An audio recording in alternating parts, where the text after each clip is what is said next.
Hey guys, welcome back to the channel. So today we have another shop talk video. Now I recently made a video regarding break-in periods for engines and oil changes and when you should first do that. And I had somebody reach out to me and ask me, Mike, how do you drive your engine when you're breaking it in for the first time? And that's what we're going to cover in today's video.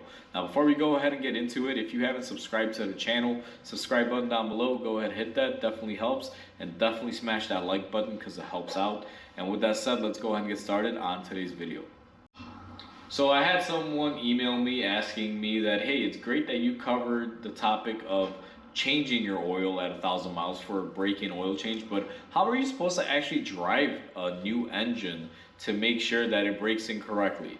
Well, that's what we're going to cover right now, and it's going to be a fairly short video. I don't want to get too in depth here because I'm sure there's going to be a million different things and a million different opinions. So this is my way that I like to break in a new engine on a new vehicle, or if the engine's been rebuilt or whatever the case might be. So once your engine is installed or you buy your new car, the way that I would do it is for the first 1,000 to 1,500 miles, you want to drive conservatively. Now, a conservative driving pattern for me would be basically, 0 RPMs to around 3,500, 4,000 RPM, somewhere around there. That's conservative. Now, an engine, when it breaks in, what it's doing is it's basically finding a place where stuff is gonna sit for a long time. Piston rings travel up and down. They start making their line grooves wherever they're happy, where they're gonna be nestled in. And you wanna give the engine ample time to do this.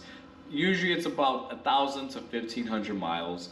And in that process, you're gonna wanna be conservative on the driving, meaning you don't go past 3,500 RPM to 4,000 RPM.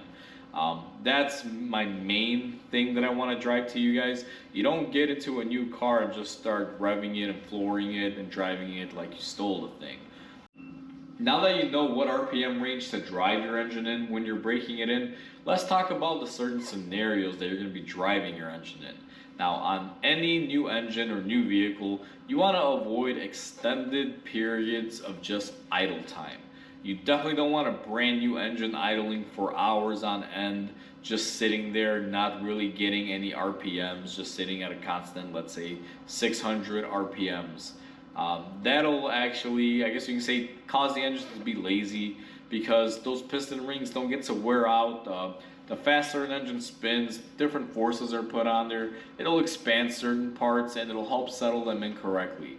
So if you have extended idle times on a new engine, that can definitely not be the best thing for it. It can definitely hurt it for the longevity of it. So avoid excessive idling if you're able to do so.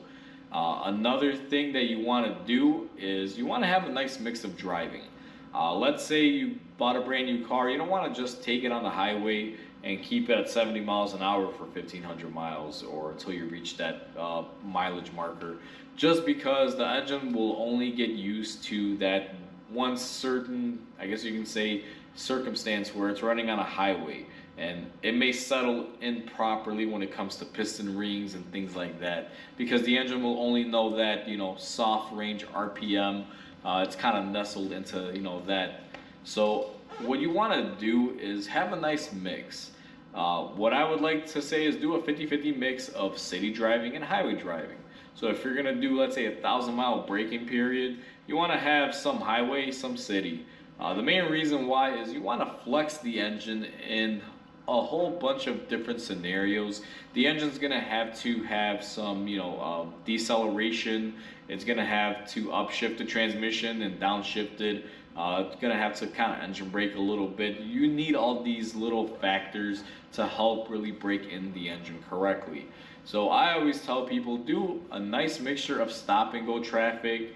Again, driving it conservatively, we're not redlining it or going crazy with it. And also take it out on the highway and do a nice mix of speed where you're not surpassing, 35 to 4,000 RPMs on your shift point.